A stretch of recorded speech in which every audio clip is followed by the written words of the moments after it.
ప్రభునందు ప్రియా దేవుని బిడలారా, ఉదయకాలపు దేవుని మాటలు వినడానికి ప్రభు మరొక అవకాశాన్ని ప్రభు దయచేశాడు. ప్రభు మహాకృపను బట్టి దేవుడు ఇచ్చిన అవకాశాన్ని బట్టి అల్పుడునైన నన్ను ఇట్టి మాటలు వివరించడానికి దేవుడు మంచి కృప దయచేశాడు. ప్రియ సహోదరి సహోదరులారా, ప్రభు దయాళుడు,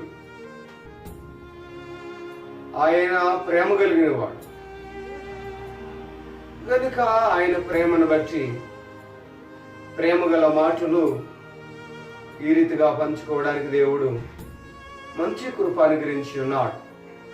సమయంలో ఆదికాండ గ్రంథం 20వ అధ్యాయం 6వ వచనాన్ని చదువుతూ ఉన్నాను. ఆదికాండ గ్రంథం 20వ అధ్యాయం 6వ వచనాన్ని చదువుతున్నాను. అందుకు దేవుడు, అవును, యథార్థ హృదయముతో దీని చేసితవని నేనెరుగుదును, మరియు నీవు నాకు విరోధముగా పాపము చేయకుండానట్లు నేను నిన్ను అడ్డగించి తిని. చిన్న ప్రార్థన చేసుకుందాం.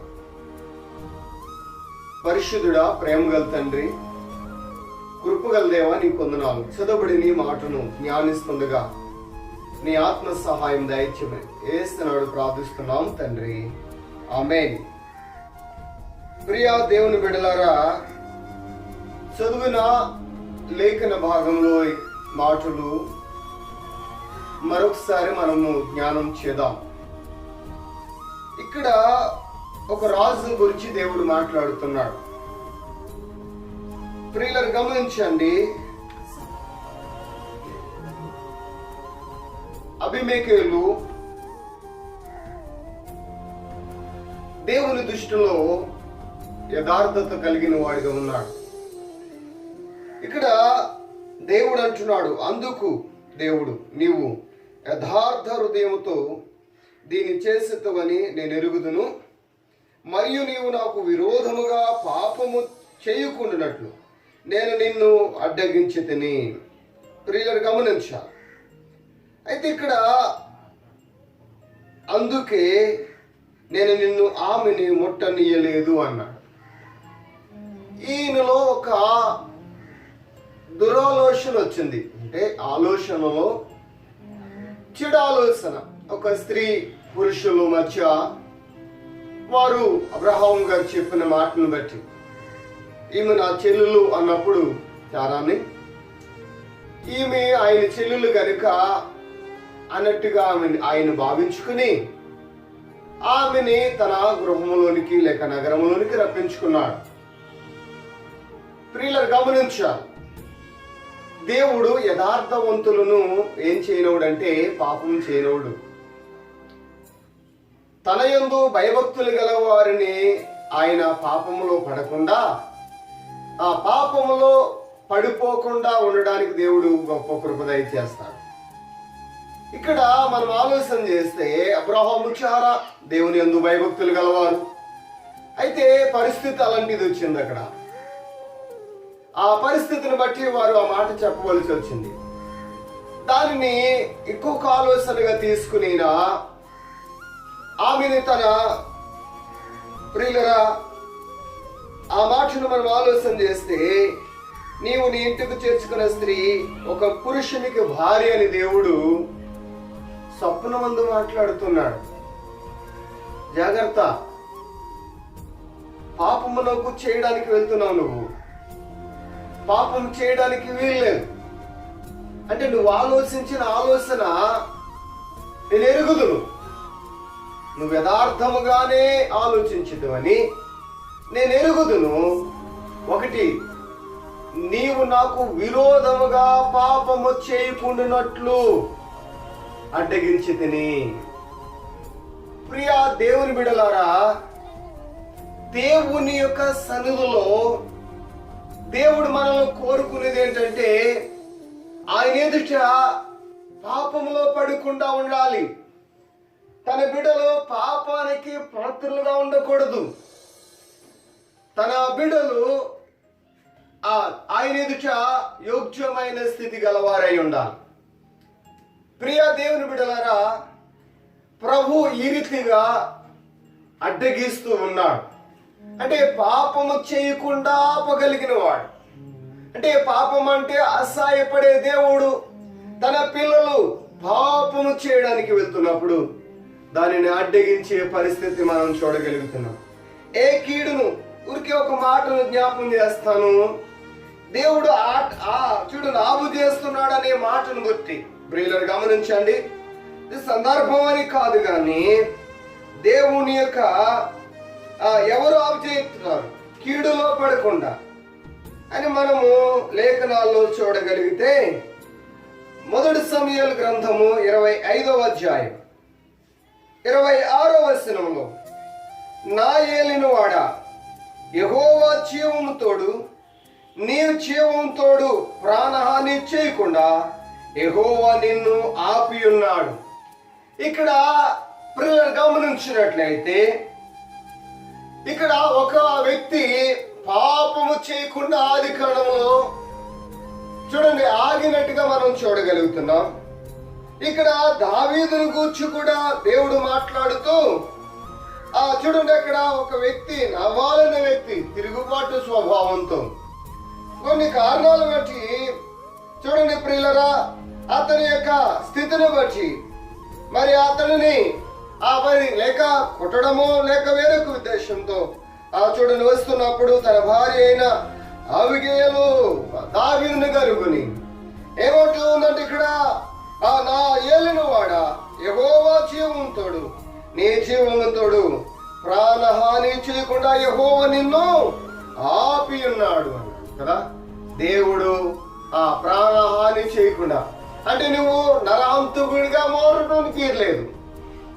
చూడండి, నువ్వు పాపం చేయడానికి వీరలేదు. అంటే నామాలు మోటవాడే, కానీ మీరు అలా చేయడానికి వీరలేదు అన్నట్టుగా.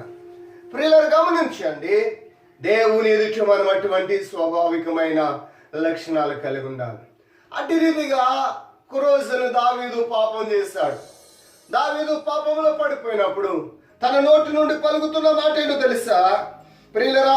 తన నోటి నుండి మాట్లాడుతున్న మాట ఏంటంటే, ఆయన అంటూ ఉన్నాడు చూడండి 51వ కీర్తనలో ఆయన అంటూ ఉన్న మాట మనం ఆలోచన చేస్తే, అడ్డగించిన దేవుడు ఇతడు దానిని ఆగకుండా తన జీవితంలో పాడు చేసుకున్నప్పుడు తన మాట ద్వారా పలుకుతూ ఏమంటూ ఉన్నాడంటే, ఇక్కడ మనం ఆ మాటను మనం ఆలోచన చేస్తే ప్రియులరా, ఆ మాటను మనము జ్ఞాపం చేస్తే 51వ కీర్తనలో 4వ చరణం, నీకు కేవలము నీకే విరోధముగా నేను పాపము చేసి ఉన్నాను, నీ దృష్టి ఎదుట నేను చెడుతనము చేసి ఉన్నాను అన్నాడు. కేవలము నీకు మాత్రమే ప్రియులరా. అంటే దావీదు ఒప్పుకుంటున్నాడు. అంటే ఆయన ఆ పాపం చేయకుండా ఆపగలిగిన దేవుడు, కానీ నేను పాపం చేశానయ్యా, నువ్వు పాపం చేయకుండా లేదా ఎవరికి కీడు చేయకుండా ఆపగలిగిన దేవుడు, అయితే నేను పాపం చేస్తాను అన్నట్టుగా. ప్రియులను గమనించి ఈరోజు అటువంటి ఆలోచన నీ కలిగి ఉన్నావా? అటువంటి ఆలోచన కలిగి నువ్వు జీవించగలుగుతున్నావా? అబీమెలెకు చూడండి, తన జీవితంలో పాపంలో పడకుండా దేవుడు ఆపు చేస్తాడు. అంతేకాదు అతని జాగ్రత్త, అతను నీ కుటుంబం కొరకు ప్రార్థన చేస్తాడు. ప్రియులను గమనించండి, ఒకవేళ నువ్వు కాదని ఆమెను ముట్టావా, నీ కుటుంబం అంతా కూడా నాశనం అయిపోతుంది. ప్రియులు, ఎంత భయంకరమైన హెచ్చరిక, ఎంత భయంకరమైన హెచ్చరిక. ప్రభు నిన్ను ఎన్నిసార్లు హెచ్చరించాడు. ప్రభు నిన్ను ఎన్నిసార్లు హెచ్చరిస్తున్నప్పుడు లోబడకుండా నీ ఇష్టానుసారంగా ప్రభు యొక్క మాటను తునీకరిస్తూ జీవిస్తున్నాం. ప్రియులు గమనించండి, అతను అంటున్నాడయ్యా, అబ్రాహాము ఇలా చెప్పడం బట్టే కదా. అవును, నాకు తెలుసు, అందుకే కదా నేను పాపం చేయకుండా నా ఎదుట నీవు నాకు విరోధంగా పాపం చేయకుండా చేస్తాను. నిజమే, మనుషులు దేవునికి విరోధంగా పాపం చేయడానికి వీరలేదు.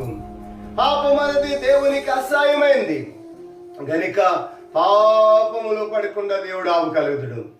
ప్రియులారా, ఈ యొక్క ఉదయకాలపు దేవుని మాటలు వింటున్నా నా ప్రియ స్నేహితుడా, నా ప్రియ సహోదరి సహోదరుడా, ఈ యొక్క మాటలు ఒకసారి ఆలోచన చేయి. ప్రభు ఆపగలిగిన వాడు, ప్రభు హెచ్చరిస్తాడు. దావీదు అన్నాడు, అయ్యా దావీదు జీవితంలో ఎన్నో సందర్భాలు జరిగినాయి.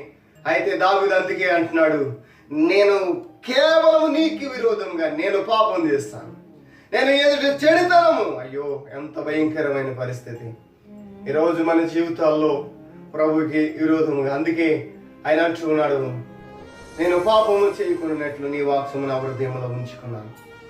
ప్రియుల, దేవుని వాక్సం ఉంటే, దేవుని మాటలు మన హృదయంలో ఉంటే పాపం చేయడానికి ఆస్కారం ఉండదు.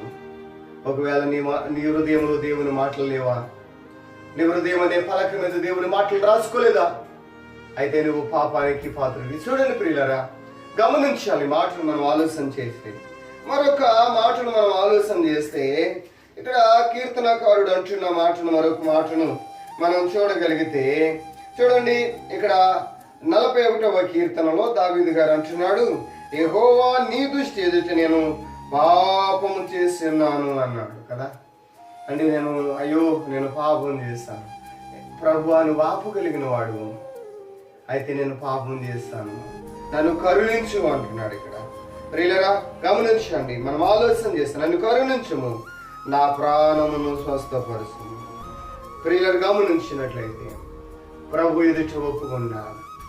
ప్రభు హెచ్చరించినప్పుడు, ప్రభు చెప్పుతున్నప్పుడు, ప్రభు మాట్లాడుతున్నప్పుడు, ప్రభు మాటను పట్టించుకోకుండా నువ్వు వెళ్తుంటే అది పాపముగా మార్చబడుతుంది. ప్రియులరు, గమనించండి, దేవుడు హెచ్చరిస్తున్నప్పుడు సంసోను తల్లిదండ్రులు వద్దు, ఆ మార్గాన్ని వెళ్ళొద్దు అంటే, కానీ అదే మార్గాన్ని వెళ్ళాడు, ప్రమాదం తెచ్చుకున్నాడు. ప్రియులరు, గమనించండి, అది ఆ స్త్రీని చేసుకోవద్దంటే లేదు, అదే స్త్రీని చేసుకుంటున్నాడు. ప్రియులరు, తల్లిదండ్రులు అడ్డగించినప్పుడు, ఆ తల్లిదండ్రులు చెబుతూ ఉన్నప్పుడు, తల్లిదండ్రుల మాటలు కాదని నిష్టానుసారంగా ప్రభు హెచ్చరిస్తున్నాడు అనుకోప్పుడు, ఇక్కడ అభిమేలకు రాజే స్వప్నం వచ్చింది కదా, ఎందుకులే మనకెందుకని పక్కకి గెంటేసి అతడు పాపం చేస్తుంటే ఈ రోజున ఈ మాటను మనం చూసిండే వారం కాదు. మరొక విధంగా చూడగలుగుతాం. ఎందుకంటే ప్రభు చాలా మందిని హెచ్చరించారు, కానీ వారు లోబడలేకపోవటం వల్ల వారిని గురించి దేవుడు ఏమని రాసి ఉంచాడంటే, చూడండి, ఆదికాండ గ్రంథం 13వ అధ్యాయము 13వ వచనంలో, సొదొమ మనుషులు దుష్టులను యెహోవా దృష్టికి బహు పాపులయ్యుండిరి. ప్రియులు, గమనిందామా, అంటే ప్రభు హెచ్చరించినప్పుడు లోబడలేదు, ప్రభు అడ్డగిస్తున్నప్పుడు ఆగటలేదు, కానీ ఇతడు ఆగాడు. అయ్యా, నేను ఇలా చేయడానికి అలా కారణం ఉంటుంది, ఆ కారణం చెబుతున్నాడు. ప్రియులను గమనించండి, అందరి బట్టి నేను ఆ హృదయంతోనే తప్ప మరో దురుద్దేశంతో నేను ఆ పని చేయలేదయ్యా అన్నప్పుడు వెంటనే పశ్చాత్తాపడ్డాడు. ప్రియులను గమనిందామా, ఈ యొక్క ఉదయకాలపు సమయంలో నీవు అలా ప్రభు ఎన్నోసార్లు తన వాక్కు ద్వారా మాట్లాడుతున్నప్పుడు కానీ, దైవ సేవకుల ద్వారా మాట్లాడుతున్నప్పుడు కానీ, ఒకవేళ నీ తల్లిదండ్రులతో మాట్లాడుతున్నావు, ఆ నీ తల్లిదండ్రుల ద్వారా మాట్లాడుతున్నప్పుడు కానీ, నీ స్నేహితుల ద్వారా మాట్లాడుతున్నప్పుడు కానీ, నీ బంధువుల ద్వారా మాట్లాడుతున్నప్పుడు కానీ ప్రభు హెచ్చరిస్తున్నాడని గ్రహింపలేకుండా ఒకవేళ ఉంటున్నావేమో, ప్రభు మాట్లాడుతున్నాడని అర్థం చేసుకోకుండా నిష్టానుసారంగా పరుగులెత్తుతున్నావేమో, ఒకరోజు నష్టపోతావు. జాగ్రత్త సుమి, జాగ్రత్త. ప్రభు కొరకు నువ్వు ఎదురు చూడాలి. ఆ ప్రభు నిన్ను ఆ పాపంలో పడకుండా కాపాడడానికి ఆయన ఎప్పుడు సిద్ధంగా ఉన్నాడు. ఎందుకు తెలుసా? తన బిడ్డలను పాపములు పడడం ఆయనకి ఇష్టం లేదు. పాపులను రక్షించడానికి ఈ లోకానికి వచ్చాడు ఆయన. పాపులను రక్షించడానికి ప్రాణం పెట్టాడు. పాపుల కొరకే తన రక్తాన్ని దారిపోస్తాడు. పాపం అంటే ఆయనకి అసహ్యమైంది. ప్రియులను గమనిందామా, ఈ యొక్క ఉదయకాలపు వేళ అట్టి రీతిగా ప్రభు యొక్క ఉద్దేశాలను, ప్రభు యొక్క దైవ చిత్తాన్ని ఎరిగి ప్రభు యొక్క ఆ ఉద్దేశాన్ని ముందుకు కొనసాగించాలని, ఎలా అయితే యథార్థ హృదయం ప్రభు ఎదుట మనం ఎలా ఉండాలంటే యథార్థ హృదయం గలవారు. ప్రభు ఎదుట మనం ఎలా ఉండాలంటే యథార్థ హృదయంగా కనబడినప్పుడు ప్రభు నిన్ను గురించి సాక్ష్యం ఇచ్చేవారు ఉండాలి. ప్రభు అట్టి పిలుపులో మీరందరూ కూడా వర్ధిల్లాలని తెలియపరుస్తూ నేను ఈ మాటలతో ముగిస్తున్నాను. దేవుడి మాటలను దీవించి ఆశీర్వదించును గాక. ఆమేన్. చిన్న ప్రార్థన. ప్రేమగల తండ్రి, కృపగల దేవ, చెప్పబడిన మాటలు హృదయాల్లో పల్లింపచేసి ఆ ప్రకారంగా జీవించే కృప దయచేయమని యేసు నామమున ప్రార్థిస్తున్నాం తండ్రి. ఆమేన్. క్రీస్తు యేసు నామములో మీ అందరికీ హృదయపూర్వక వందనాలు.